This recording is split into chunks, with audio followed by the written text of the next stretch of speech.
Vocês estão prontos pra dormir? Não. Sim. E é isso, gente. Que comece a nossa noite.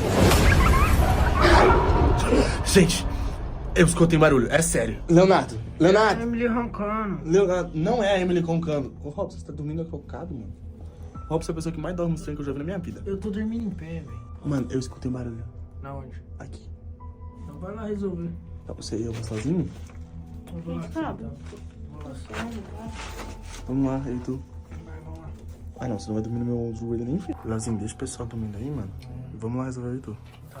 Porque, tipo assim, É um gato, o barulho mano. veio de lá, mano. A gente fica, tipo, aqui. O que é aquilo, mano? O que é aquilo ali, velho? Eu não faço ideia. Tô tentando dar um zoom pra ver se eu consigo enxergar. Pelo misericórdia, Leonardo! Meu zoom pegou! É uma pessoa, uma pessoa!